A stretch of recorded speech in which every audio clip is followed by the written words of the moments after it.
Something Was Wrong is intended for mature audiences and discusses topics that may be upsetting. Please consume with care. This season discusses sexual, physical, and psychological violence. For a full content warning, sources, and resources, please visit the episode notes. Opinions shared by the guests of the show are their own and do not necessarily represent the views of Broken Cycle Media.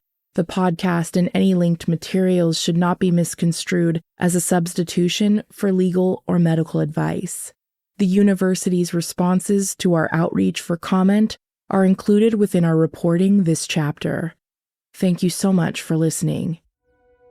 When it was passed in 1972, Title IX began to transform the landscape of American athletics by prohibiting sex-based discrimination in any federally funded education program, including school sports.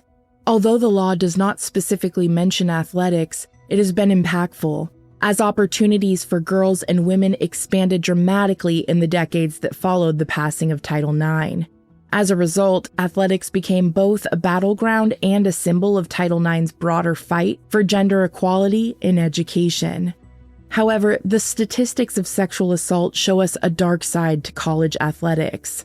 A study by Dr. Koss, based on national data from 2015, concluded that male athletes were involved in roughly 1/3 of all reported sexual assaults committed on college campuses.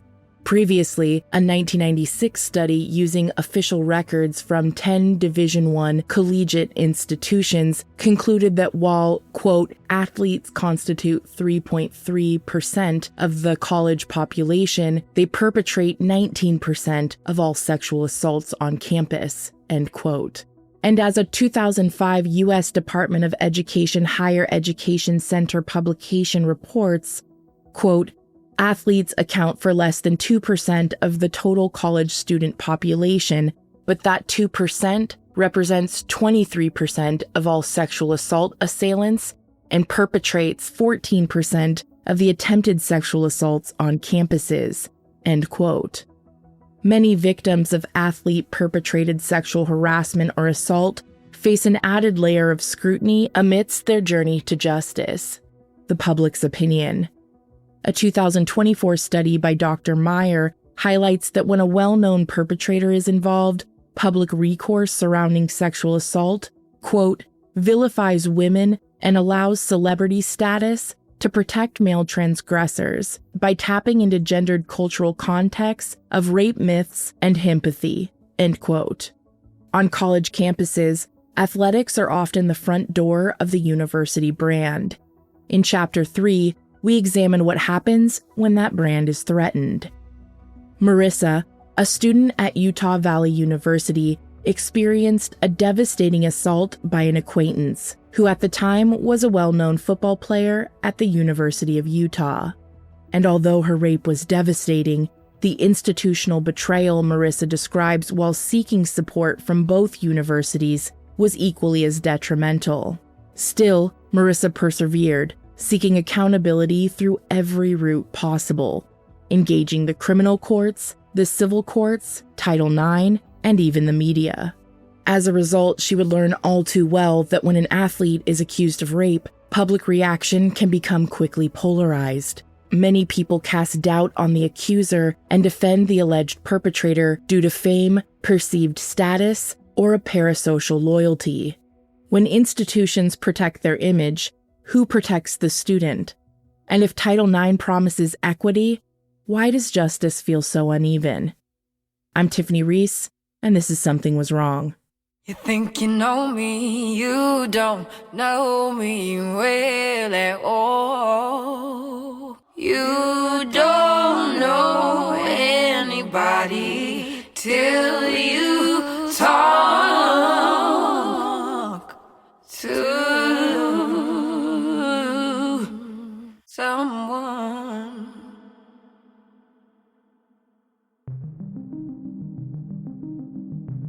Hi, my name is Marissa. I was born and raised in Utah. Back in 2019, I was raped by a college athlete that I thought was my friend.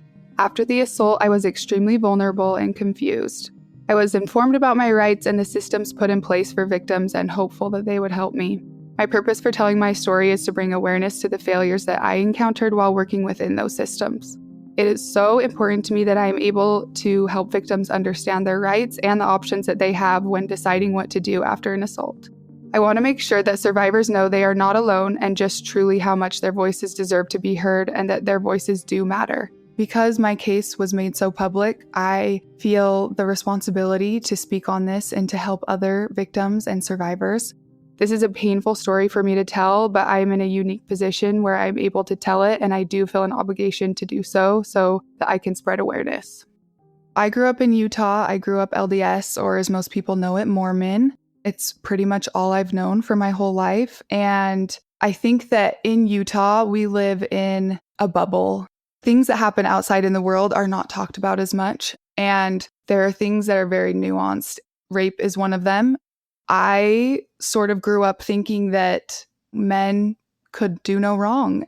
In the LDS religion, everyone who is high up in the church, most of them are men. They've done better now, but growing up, that's how it was. I think that most of the direction that I took throughout my life was from men.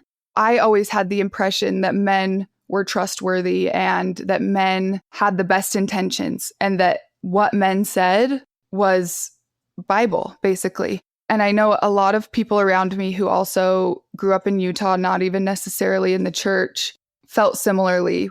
Your job as a woman is to be there for men.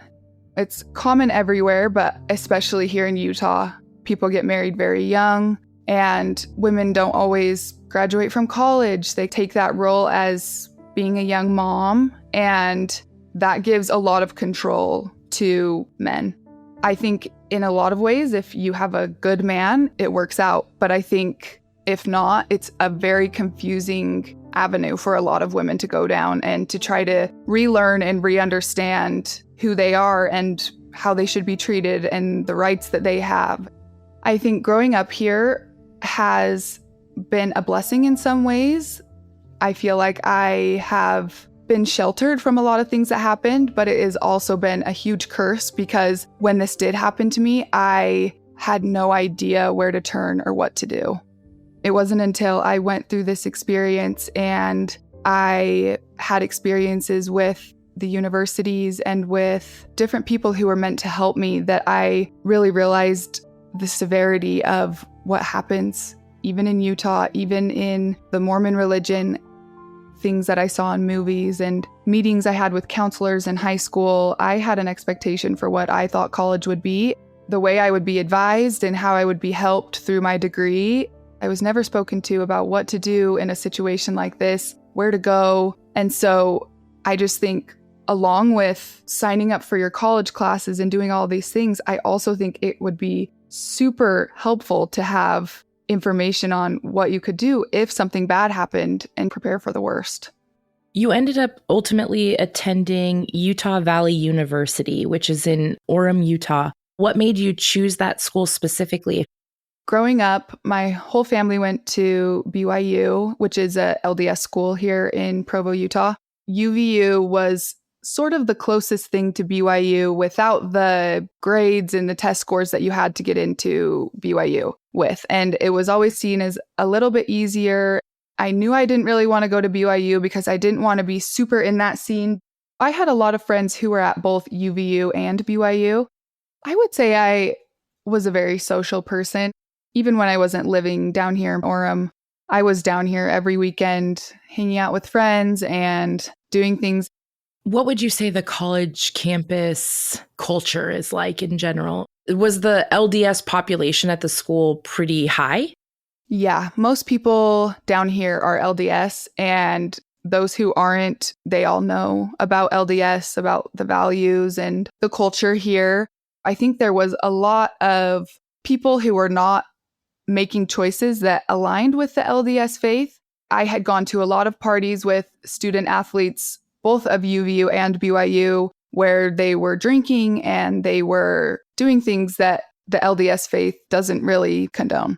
I think, especially if you grew up LDS, everyone has a time in their life where they find their faith or they find that they don't believe in a higher power or whatever it is. Everyone's just trying to figure out what they believe in, and being a young adult, they're trying to figure out their interests. They're away from home for the first time, and they're trying to figure out who they are. When I went into college, I kind of went back and forth with my major and what I wanted to do. Eventually, I landed on media, public relations, and I wanted to actually do sports media, to either be a sports announcer or be PR behind a sports team. We have a couple sports teams here in Utah, but I was willing to move. That's the major that I was in when my assault happened. And because of the nature of my assault, that all changed pretty quickly for me. When did you first meet SL? I did know SL while he was in high school. He was a little bit younger than me, and we had a mutual friend. And I was invited one time to go over to his parents' house to watch a boxing fight. So that's the first time I got introduced to him. After that, we were just kind of acquaintances for years. He graduated from high school. He went on to play football at Stanford, and I would hear about him through our mutual friend as we were catching up with life. We followed each other on social media, but it was always kind of distant. I thought of him sort of like a little brother in a sense, but more distant than that because we didn't communicate a lot. It wasn't until this mutual friend was getting married that I had more contact with him. It's the rehearsal dinner before the wedding the next day. His whole family was there, but we were sitting at a separate table away from his family. They had sat him next to me with his little name card, and that was the first time I really talked to him in person for a long period of time. He was asking me questions like, why aren't you married yet? Because in Utah, it's very common to be married by the time you're 21. I just remember kind of joking with him and saying, I just haven't found the right person. That's when I really started to notice things getting a little bit more flirty. He had a little flask under the table that he kept pouring into his drink. And he did tell me that he didn't want to sit by his family because he was intoxicated and they didn't agree with his choice to drink. I could tell that he was intoxicated. He was slurring his words a little bit. As the rehearsal dinner came to a close, he asked me if I could take him home because he didn't really want his family to know that he was drinking. I agreed. I had to go to the tanning salon before it closed for the wedding the next day, and he was telling me he didn't want to go home yet. So he came to the tanning salon with me and he sat there while I got my tan, and then I took him to his parents' house and I dropped him off. That was that. Until the next morning, I woke up and I had several missed calls from him, more than 10. I called him and I said, what's going on? And he said, I'll tell you at the wedding. When I showed up on the wedding day, he walked up with sunglasses on and he just looked tired and a little bit haggard. So I asked him what happened and what was going on. And he told me that the night before when I dropped him off, he actually didn't go inside and he proceeded to walk somewhere. He wouldn't tell me where it was. He didn't tell me a lot about the in-between, but he said that a police officer found him on the side of the road without his shirt and without his shoes and picked him up and drove him back home. The way that he explained it to me was that the police officer told him that you are SL and you have a bright future ahead of you, and so I'm not going to do anything to you today, but he needs to be safe and needs to be careful. And he told me he went in, and a couple hours later, he had to get up and come to the wedding. After the wedding, he started to message me a little bit more on Instagram. He would respond to my stories with heart eyes. Several of his messages went unanswered because I always felt like he was a little brother because he was so much younger than me, and because of the relationship I had with our mutual friend, I didn't view him in a romantic light. I didn't want to hurt his feelings, so I would respond on occasion, but there was no serious interest there.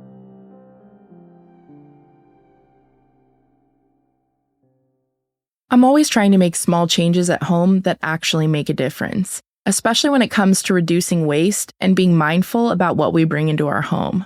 That's one of the reasons I've really enjoyed using Blueland. I've made the switch to Blueland across all the cleaning products in my home, especially at the start of the year when I'm rethinking routines and trying to build more sustainable habits at home. Certified by Cradle to Cradle, Blueland products meet the highest standard of clean. They're effective yet gentle on people and the planet. From cleaning sprays and toilet bowl cleaner to dishwasher and laundry detergent tablets, Blue Land's 100% microplastic-free, EPA Safer Choice certified formulas are safe to use around my family. I love not having to choose between the safe option and what actually gets my house clean. Personally, I love their laundry tablets. They're hypoallergenic, which is great for my sensitive skin, and they're proven to lift tough stains, which, if you have kids and pets like I do, is a constant need. Blue Land is on a mission to make it easier for people to make more sustainable choices in everyday routines. Their formulas are independently tested to perform alongside major brands and are sourced from ingredients without dyes, parabens, or harsh chemicals.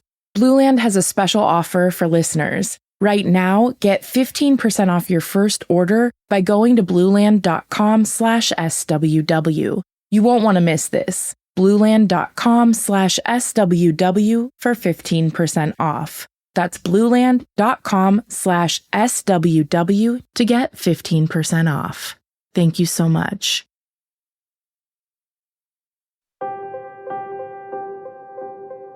The next time I saw him was at an on-campus party at the University of Utah, which is where he attended.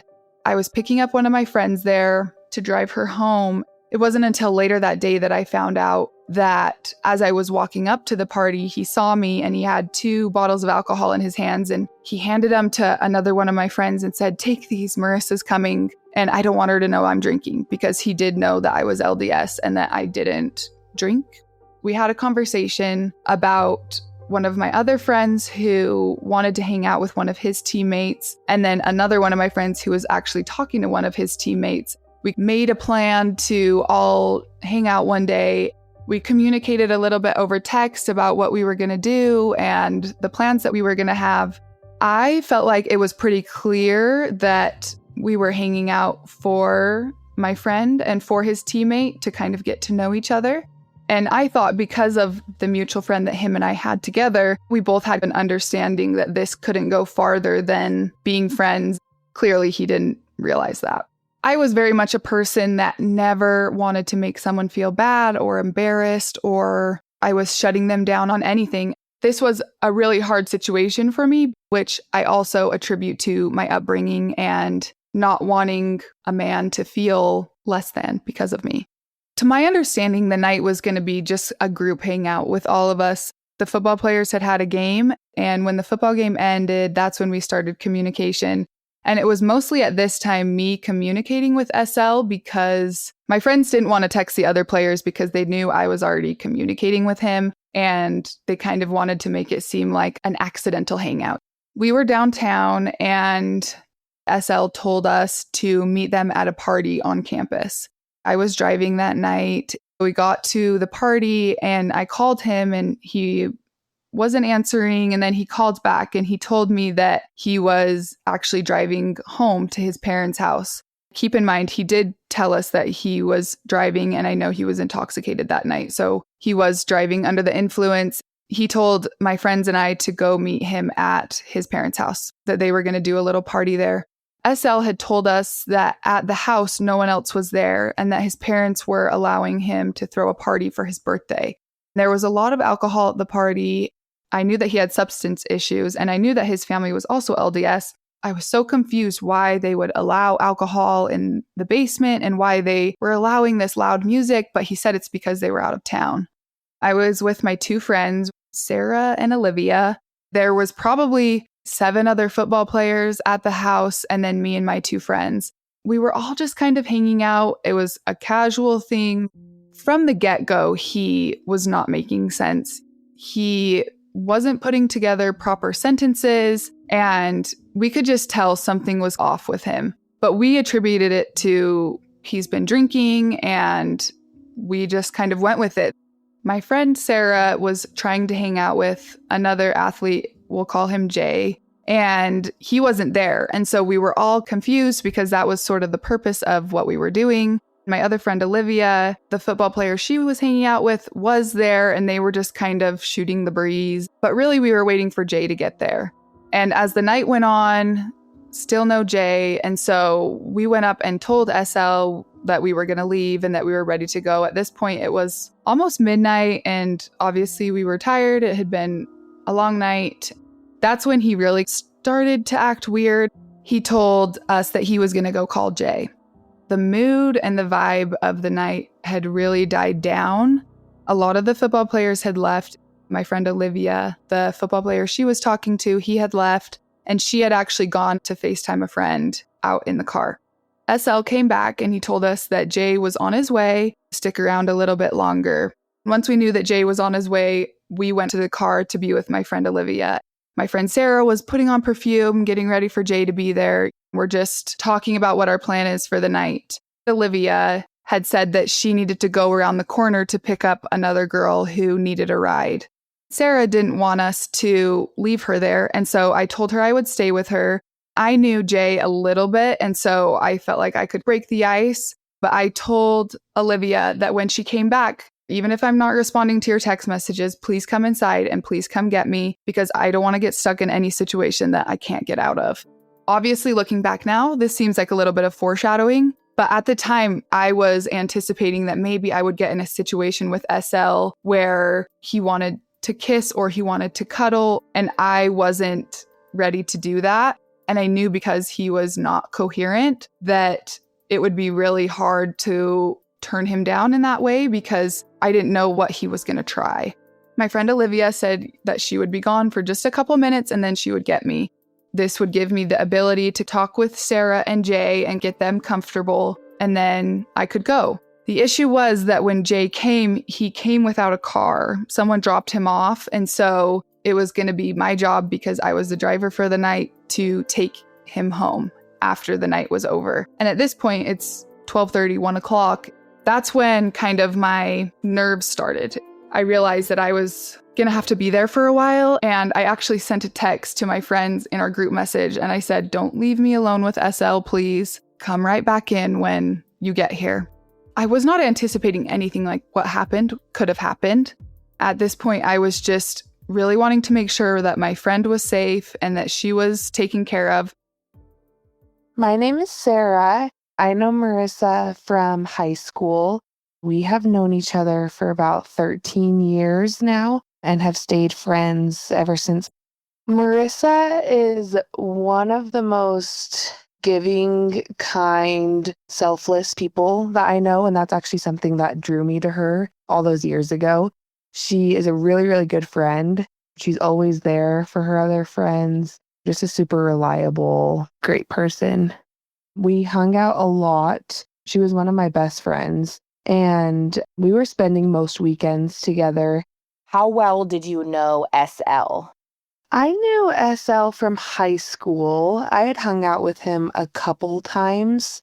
It had been a couple years since I had seen him, so not super well, but I was familiar with him. He did not have a great reputation. I think he was at Stanford and transferring to the U. I didn't think he had a great reputation, but I felt like maybe Marissa knew him better than I did. What did you understand or know about the relationship between Marissa and SL?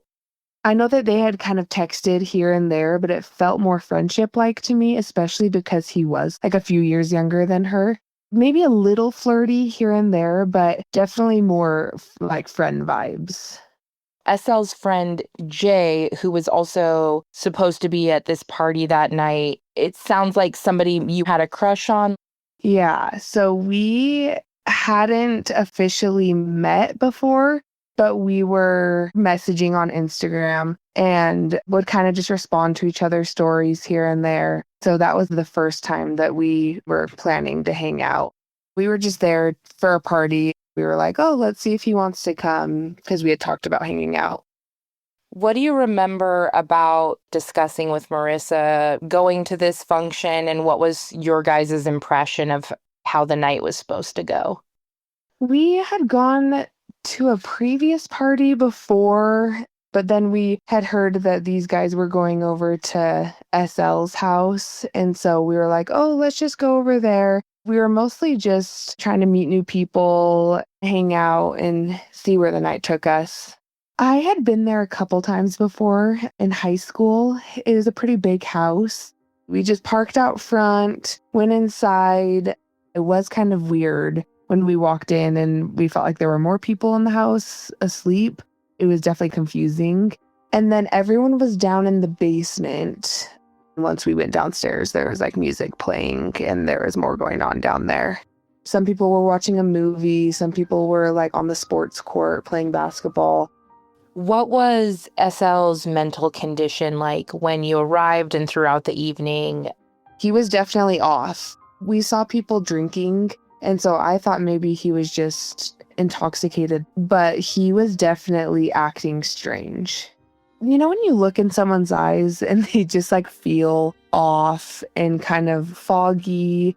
I had heard that maybe other substances were being consumed, but for the most part, everyone was drinking. Marissa did not drink. She was never a drinker, but most of the guys that were there were drinking and most of the other people there.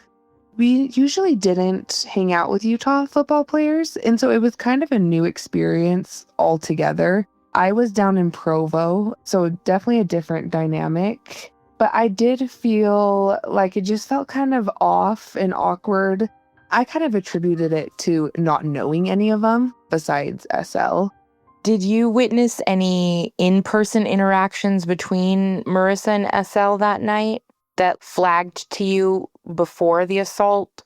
She did pull me aside before and she said, make sure I do not go in a room with him. I don't want to be alone with him. So I felt like she was a little bit hesitant and maybe she felt like things were off. And something about him is, I think we already kind of knew that he could be a little pushy in ways when he wasn't sober. So I think that we already had our guard up.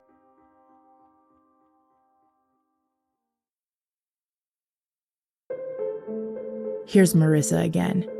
The way the house was laid out, we were in a theater room and there was a front row and a back row. A lot of the football players had left and my friends Sarah and Jay were on the front row and me and SL were on the back row. We were in separate seats, but he definitely started getting a little bit handsy. He's putting his hands on my legs and all the while still not making sense. I had obviously been around drunk people a lot at this time, and so I thought I could just make a joke of it and handle it that way. His room was attached to the theater room. He had started asking me if I wanted to go to his room. And I kept repeating, no, like I want to stay out here with Sarah. I want to make sure she's comfortable and okay. And he keeps telling me, I know Jay, he's a good guy. She'll be just fine. Let's just go to my room and talk. I said, no, let's just stay out here, watch the movie for a little bit longer. But eventually, after so many times asking, I agreed. And we went to his room and it just has a little sliding door. It's not even like a door that closes. It just slides with a tiny little opening. We were in there and I turned around and I sat down on the bed. And when I looked up at him, he was already taking off his shirt. And at this time, there is so much going through my head. I am not even considering still that something so horrible was going to occur. And that's when he pulled my legs up and laid me back on the bed. He took off my pants and immediately he said, I've been waiting so long for this. At this point, I'm still kind of taking it lightheartedly, but I am getting very nervous. My heart starts to race. And this is when the assault begins. And immediately I tell him that we cannot have sex. Sex was definitely my line. And I felt so much pressure and anxiety at this point. I just remember repeating to him over and over, we cannot have sex. He reassured me over and over, who says we're having sex? We're not going to have sex. Relax, relax. And then the assault continued and he continued to push it farther and farther. I thought that if something like this had ever happened to me, I would have been a fighter, but my body definitely shut down on me. I continuously was trying to tell him, slow down, stop, slow down, stop. And he kept telling me, you have no idea how long I've been waiting for this. Relax, nothing bad's going to happen to you. I'm not going to let anything bad happen to you. To me, this was a huge red flag because I already said nothing was going to happen. We had already communicated that. Then he started to get more physical. I remember sitting up on the bed and he would pull me back down and he would find different ways to try to have sex with me. I would get up and he would pull me back down. It didn't really feel like he was listening or that I was even in the room with him. I kept trying to communicate to him, stop, no, but he wasn't listening. Eventually, he ended up on top of me with his arms under my arms holding me down. And that's when the longest portion of the rape occurred. And that's when I started speaking really loudly and saying stop, because I thought that my friend Sarah would hear me and that she would come in. No one came in. At that point, I left my body. I had probably said no and stop 40 times. And he just kept saying, what's wrong? What's wrong? Relax. He even told me that he loved me twice. And because of the nature of our relationship, that's why it felt like he wasn't talking to me, because there was no previous interaction that would have given him a reason to say that. After some time passed, he had thrusted back. That's when I rolled to the side a little bit and he rolled over. And that's when I got up and I started to frantically put on my pants. Keep in mind, this whole time my shirt stayed on and we never kissed on the lips. I grabbed my pants and I grabbed my shoes and I ran.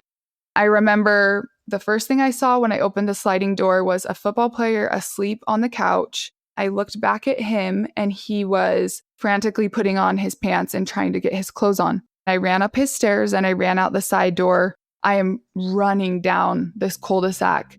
I'm trying to call my friend who was supposed to be right around the corner, and I can't even verbalize what's going on. I am so in shock. I tell her something bad happened. Immediately, she said, I knew it. I had such a bad feeling. She said, I'm just around the corner. I'm coming up. I'm continuing to run down the cul-de-sac and she's coming up the street in my car and I hop in the passenger side. She's asking me what happened and I'm crying and I'm trying to explain to her what's going on. And I keep saying I tried so hard to get him to stop and he wouldn't stop. And I don't understand why he didn't stop. We drove up the street because we still had my friend Sarah, who was up at the house. SL was running down the street after me. My friend cracked the window down and she said, will you please go get Sarah? And he said, what's going on? Is she okay? Talking about me. And my friend said, just go get Sarah, please. So he goes back in to get Sarah. Sarah comes out to the car and we have a conversation about what happened. She's so confused and Jay is not in the car. And she said, we have to wait for him. He's over talking to SL. I'm asking Sarah what happened and I was yelling for her. And she said that they had gone upstairs and they walked into a room and that his little brother was sleeping. So his parents weren't out of town. They were home while this was going on. And that was just quite shocking to me. Jay came out to the car and we started driving and he asked me, are you okay? And I said, yeah, I'm just tired. And he asked me one more time and I said the same thing. And I was just kind of turned in towards the window. I didn't want him to see me crying. I was still so in shock from what had happened. I was so not in my body. We took Sarah and Jay to Sarah's car. They left, and then I went home. By the time I got home, it was probably 5 a.m, and I went into the bathroom and I turned on the bathtub because the bathtub is like my comfort place. I stepped in, I sat down, and immediately this voice told me, you got to get up. So I got up and luckily, I didn't use any soap. I didn't clean up or anything, even though I felt disgusting. And I went to bed. I woke up in the morning and one of my friends who was there the night before had texted me and said, I think we should all meet up and I think we should talk about what happened. So we go to our friend's house. I'm explaining the whole situation. I'm asking my friend Sarah if Jay said anything. And she says that she heard someone run up the stairs and slam the side door. And then 5-10 minutes later, SL came in and said, hey, Sarah, Marissa's ready to go. She's waiting for you outside. And Sarah explained it that as she walked out of the house, SL was sitting at a table with his head in his hands. And he said, hey, Jay, can I talk to you for a minute? And Sarah was just standing there kind of in the background, just waiting for them to talk. And SL said, can I talk to him alone? So that's when Sarah came out to the car and Jay stayed back to talk to SL. And when Jay and Sarah got back to Jay's apartment, that's when he told her that he had talked to SL, and SL said that he was freaking out because I said that I didn't want to have sex and he did it anyways, and he was really stressed. I think that has been a huge driving force for me throughout that conversation, because I tried to make so many excuses for him, thinking maybe he was too intoxicated and he didn't know what he was doing, or maybe he thought that I felt a specific way about him. But I always come back and ground myself on that conversation. He knew what he did. Here's Sarah again. Jay and I were upstairs hanging out, and I heard someone come up the stairs and completely rush out of the house and slam the door. Just a few minutes later, I was getting calls from her. She was very shaken up. She was telling me to come outside and it was time to go. After she had called me, Jay and I walked outside. He didn't have a car, so he was coming with us when we left. I went and got in the car. She had told us that SL pushed her further than she wanted to be pushed, and she was saying no, no, no, and he wouldn't stop.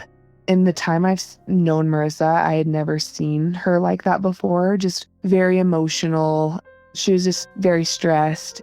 She is a very nonchalant person, and she's very like, everything's okay, be positive. So to see her that shaken up and that emotional and making a big deal out of something felt very big, and like something serious happened. There was a short period of time before Jay got in the car, and that's when SL pulled Jay aside and was pretty much telling him how stressed he was about what had just happened. Jay had told me about that conversation later that night. Did you hear directly anything that was said back and forth, or were they too far away for you to make out what they were saying? They were too far away for me to make out what he was saying, but I definitely saw his body language, and he seemed very stressed and seemed panicked. And then it was just like an hour later that Jay had told me what SL had said. He told me that SL was very stressed and that he and Marissa had done things that she didn't want to do, and that he was feeling really anxious about it because of the way she reacted and the way she stormed out of the house. He was in like full panic mode. When Jay told me about it, he was kind of nonchalant about it. He was like, SL told me this stuff. I think Jay told me that kind of lightheartedly, not knowing that it was going to be such big evidence later on. Did you talk to Marissa the next day? Yes. She was still very shaken up. She was very emotional. She kind of just explained to me in more depth what exactly happened in that room with SL. And then I told her what Jay had told me about his conversation with SL, and how SL had pretty much admitted to Jay that he knew she wanted to stop and he didn't stop. I realized how serious it was that next day. I had already felt the seriousness of it that night, but I was kind of like, oh, I'm sure she'll be fine. And that's why I didn't even spend the night with her, which now looking back, and we've had conversations about this, I feel like a really awful friend for not staying with her and going to the hospital with her and just being there for her through that. But that next day, I think I realized that she was going to need some serious support through all of this.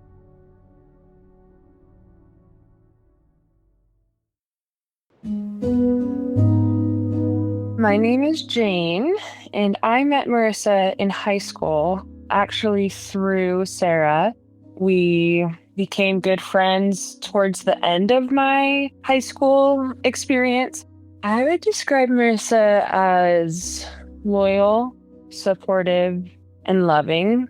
She has helped me through a lot of really hard times and always has good advice and has been there when I've needed her. We didn't always live very close, I actually lived like a plane right away for a portion of college. So that distance, we didn't talk quite as much. But when I moved back home, we actually lived together for a portion of my college career, and we were good friends. We spent a lot of holidays together and hung out on the weekends. How well did you know SL prior to the assault? I didn't know him too well. I met him through a friend probably a year beforehand. We talked a little bit. I noticed the way that he texted was extremely forward and like really lovey-dovey.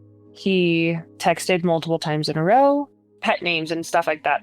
I'd only met him once or twice at that point. We actually did go on one date, but it didn't really go anywhere. Wasn't really interested, and then about a year later, this happened. I wasn't there the night of, but the morning after, I got a call from Olivia, and she said something really bad happened last night. SL raped Marissa. We don't know what to do. And I remember being horrified, obviously, by that news and scared and sad and hurt for Marissa. I called her after getting off the phone with Olivia. I actually felt fortunate because one of my older sisters had been an advocate for the Rape Recovery Center for a couple years at that point. And I knew what she did and how things worked with the Rape Recovery Center. So I talked to her after I got off the phone with Marissa. Obviously, I didn't say Marissa's name, but I said, "What do we do?" She said, "First things first, you're going to want to go to the hospital." So I told Marissa, I think we should go to the hospital. What was her emotional state when you saw her at the hospital? I think she was in shock. It was pretty obvious that she hadn't been able to grasp what had happened. I specifically remember her talking to the lady that was checking into the hospital, and she had a hard time even saying the reason she was there. Like, it seemed impossible or not real that was the reason that she was there. I mean, we were there for hours just waiting for the forensic nurse to get there to be able to do the exam. And then the exam itself required very invasive procedures and things that I was upset that Marissa had to go through all over again. I mean, no one wants to do that on a normal day. So the fact that she had just endured what she had the night before, it was really upsetting to watch her have to go through that. Here's Marissa again. I knew that another one of my friends had a sister who was a victim advocate for rape victims. She would go to the hospital while victims were getting their CODAR kits, which is also called a rape kit. She was also just such a supportive friend. And I called her and she immediately told me that I needed to go to the emergency room. She said, whether you press charges or not, it's so important that you have a rape kit. And I will forever be indebted to her for that. The night after everything had happened, I went into the hospital and I started the CODAR process. This doesn't mean that you have to press charges, but the police do have to come. When I got there, it was sometime in the evening. My friend Olivia and then my friend who had the sister who was the victim advocate, they both came with me. They were sitting in the emergency room with me, and the hospital registrar came up. She's the one who talks to you about how much things are going to cost and how much you're going to have to pay. And she's just kind of registering you into the system. She tells me the cost of everything, and the cost for the rape kit was $4,000. And my friend who was there with me said, she doesn't have to pay for that. Someone else pays for that. And she said, no, unless you press charges, you have to pay for the rape kit out of pocket. And I think for some reason, this is when a lot of everything hit me. I became super upset. I was trying so hard to do the right thing and do what I was told to do. And I was a college student. I couldn't fork up $4,000 for this. I was beyond inconsolable at this point. And she was so callous. She was so just like, I'm sorry, it's the law. And my friend is sitting there like, Marissa, I know you don't have to pay for this. I don't know why you don't, but I know that you don't. And at this point, the victim advocate hadn't showed up to the hospital yet. And my friend, Olivia, stepped out of the room and made a phone call. And when she came back in, she said, I'm sorry, this is going to make me emotional, but I spoke with my dad and he said that he's going to pay for your rape kit and that you really need to get this done. I have been so moved by that all these years later. And it wasn't until later the victim advocate came and she told me that the state actually does pay for rape kits. And that's something that I really want every victim to know, that you are not responsible for a rape kit. After that, the police showed up and they do an initial intake. They do their first report. And so I'm repeating everything that I remember, trying to tell them all of these things, which is just so traumatizing in and of itself. It's not even a day later. And they said, "Do you want to press charges?" And I said, "I'm not sure yet. I need to really think about this." They said, "Well, the process is after this, a detective will contact you and you can move forward with pressing charges or you can close the case." Was there a part of you that felt more hesitant because of his position in school sports? Did it make you fearful that there would be more pushback because he was an athlete for the school? There were a few reasons why I felt hesitant. One being, that he was an athlete. Two being that he was adopted into a pretty affluential family here in Utah. Utah is small. And I knew that once I went through with this, that there was obviously going to be a lot of rumors swirling. And I think then when someone is in a position of being a student athlete, there's even more input from people that don't even know you or know him or know the situation. So I was pretty worried about that. And obviously you hear about how hard going through the justice system process is. And I was so naive to the process, but I still knew it would be hard. And I knew that most likely I wouldn't be believed. I just think it's important to say that victims who go forward in sexual assault cases, they don't win. And I don't mean that they don't win in the justice system. I don't mean it that way. I mean that they are completely torn apart publicly. Even if charges do end up going through, they still have people who are not going to believe them. They still had to go through this horrible process, and they had to go through a rape kit that is so invasive and so demeaning in so many ways. A sane nurse came in. They're the nurse that perform the Codar kits, and she was God's gift to the world. She was the sweetest woman. She began the rape kit. It is super traumatizing. They take swabs of your body, of your mouth, of all of your private parts, and then they do an internal pelvic exam, and it's a super invasive, super sensitive process. And they take pictures of any bruising, and they also take your statement. I was already so sensitive from the rape that having the internal exam and even the outer exam, it was beyond painful. And they try so hard to make it as gentle as they can. But it was a super rough experience. I was there for over 6 hours. After they finished the exam, the victim advocate handed me a folder of different things that could help me, different resources. And the first thing that she told me to do was to go talk to my college. There's what's called the Title IX office, and they are supposed to help with an array of different things. They would be able to give me resources to help my emotional state, and that they would also be able to walk me to my car after school so I felt safe. They'd be able to email my professors so that I could have extra time if I didn't think that I was going to be able to do school after such a traumatic event. She basically was explaining them as someone that's really just supposed to help me. They will give you your next steps. After the hospital, I made an appointment with UVU's Title IX office. This was the first thing that I did. The detective hadn't called me yet. Initially, going into the meeting with UVU, I didn't bring anyone with me because I thought these people were there to help me. I was very wrong about that.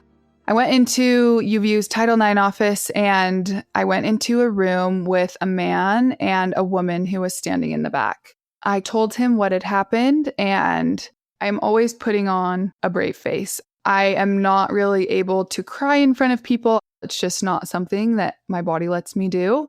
So I'm explaining it to him very matter of fact. I was telling him, I don't know what the best route to go is. I don't know if I should go talk to the police. I don't know if I should just go talk to his family. He proceeded to tell me that he didn't really think I had a case with police, and that because I don't live on the UVU campus, there's not a lot that they can do for me. They said because he was a University of Utah student, that they didn't think it was necessary for anyone to walk me to my car to make sure that I was safe. He kept telling me, "You look like you're doing well."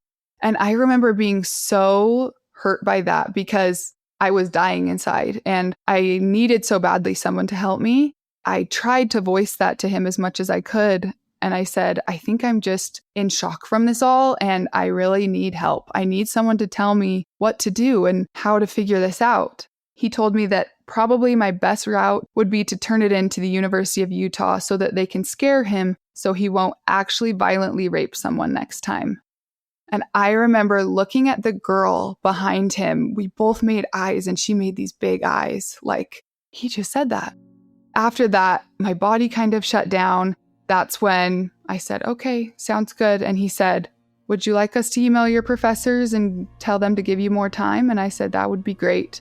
They didn't even offer counseling services or anything like that. All the pamphlets that they're supposed to give you, he didn't speak of any of that. I didn't understand at that time that's what he was supposed to be doing, that he was supposed to be offering me these resources. I just think that that's really dangerous, especially in these situations, because at any university, but especially here in Utah, the community is small. Everyone knows everyone. If anyone wanted to find out my school, my address, any of these things, it would be so easy for them. So for him to say that he didn't think I was in immediate danger walking to my car after class at night, that's not for him to say. He didn't know enough information. And I think that's also a big point, is that they don't take in nearly enough information to get the context behind what's going on to make the choices that they make. I think that so much of the damage is these things that you can't necessarily see. I think that for him to say that they need to stop him from violently raping someone next time, first of all, no bedside manner. And second of all, it's just an inappropriate thing to say. Why do you think he took that approach? I do think it was partially because he was an athlete, but I also think that he took the points that I said about it not being on campus, that I don't live on campus, and that he doesn't go to our school. He realized, oh, not my problem. And so I think that that was the biggest thing. And he very much was trying to pass the buck on to someone else, even though I was a full-time student. And the hard thing too is I was a very normal student. I didn't ever ask for anything. I was just behind the scenes trying to do what I needed to do to graduate. That's my biggest qualm with all of this, is there were so many roadblocks, and not just roadblocks like walls, that I didn't think I was going to get through. And there were so many times that I wanted to quit. I started to feel pretty hopeless. I was never reached out to by my university ever again. There was no follow-up. There was no asking if things were okay, how my semester was going. There was no message from even my advisor. When I met with UVU, my parents hadn't known yet about the assault. I was trying to figure out what my options were and what I was going to do. I've always been a person that wanted to have it all together. I didn't want to hurt them in a sense. I didn't want them to think that I was this broken person. I ended up telling them after the meeting with my college. I should have told them first thing, but you just don't know in the moment. And it's hard. My mom is my person. And so going to the emergency room and sitting in there without her and doing all those things without her was so hard. But at the same time, I felt like me telling her something like this would completely break her heart. When I did finally end up telling my mom, she just cried with me, and it was really hard for her at first. She had no idea what the process was like, who she needed to talk to, what she could do to help. We did have a long night. I think it was almost the whole night where we stayed up and we cried together and talked about it.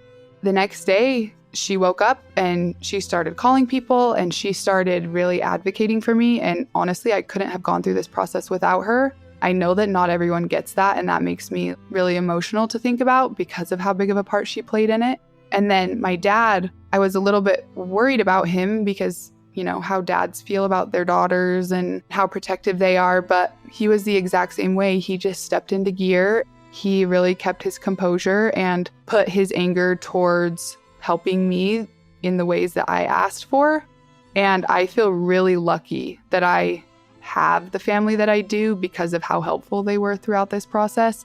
Because I had support from my family and friends, I was able to keep going, and I had people who were advocating for me. But people who don't have that, who are at school out of state, their family isn't around, I could easily see how someone would be discouraged from moving forward with anything at every single turn that I hit. Once I told them and I wasn't so worried about them maybe finding out from somewhere else, I definitely felt a lot more fight inside of me. It also added a little bit of confusion because they also felt so strongly about different things that I needed to do.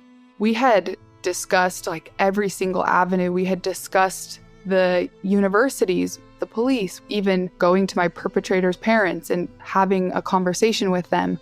They had their own opinions about what I should do. And so in that way, I think it made it a little bit confusing. But it also made it so much easier for me to feel confident to go talk to the University of Utah because this happened and there needs to be something done about it. The following is University of Utah's reply to our request for comment. Quote, Utah Valley University student Marissa Root reported being sexually assaulted by a University of Utah football player at an off-campus party in 2019. After Root made an initial report to the University of Utah's Office of Equal Opportunity, staff repeatedly reached out to her to try to ascertain the name of the perpetrator. When the University of Utah learned the alleged perpetrator was football player Sion Lund, he was suspended and removed from the team. Lund pled guilty and was sentenced in 2023. This is a tragic case with far-reaching implications for everyone involved. We hope Marissa and the people who love and support her find opportunities for healing from this traumatic experience.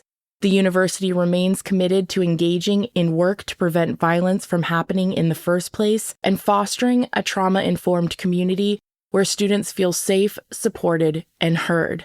As Judge David Barlow noted in his March 3, 2025 ruling, quote, the university had no involvement or control over the party at the football player's parents' private residence. Additionally, reliance on the 2019 Players Policy Manual's general instruction that football players should treat women with respect both on and off campus does not mean that the university has control over the context of virtually every off-campus location in which one or more of its athletes attend a private party. Because this record does not supply the required nexus between the university and the off-campus party at a private residence, the university cannot be liable under Title IX. End quote.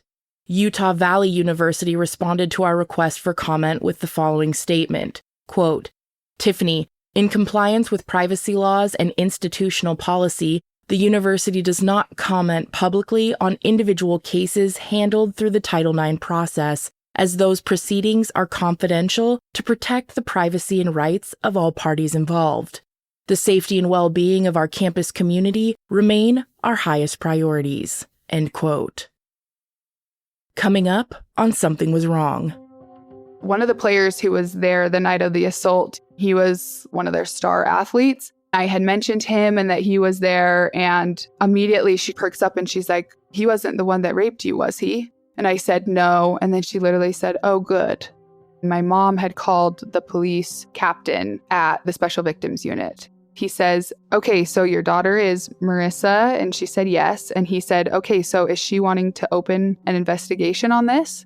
What do you mean, do I want to open my case? We've been doing this for a full year. I'm not trying to throw her under the bus, but that's literally all I had was 4 entries in Marissa's case file. Like, literally, each report was like 4 sentences. I completely understand why you guys are frustrated because this case should have been closed a year ago. Thank you so much to each and every survivor and guest for sharing their experiences with us. And thank you for listening. Something Was Wrong is a Broken Cycle Media production created and executively produced by Tiffany Reese. Thank you endlessly to our team. Associate producer, Amy B. Chesler, social media marketing manager, Lauren Barkman, graphic artist, Sarah Stewart, and audio engineers, Becca High and Stephen Wack, Marissa and Travis at WME, Audio Boom, and our legal and security partners.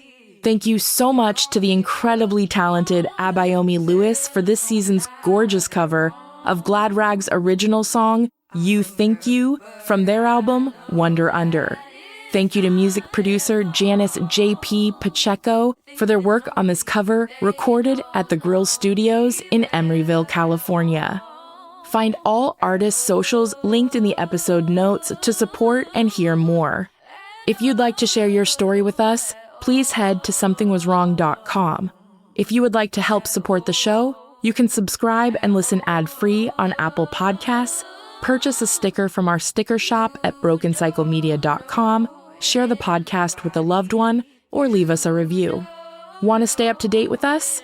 Follow us on Instagram and TikTok at Something Was Wrong Podcast. As always, thank you so much for listening. Until next time, stay safe, friends. So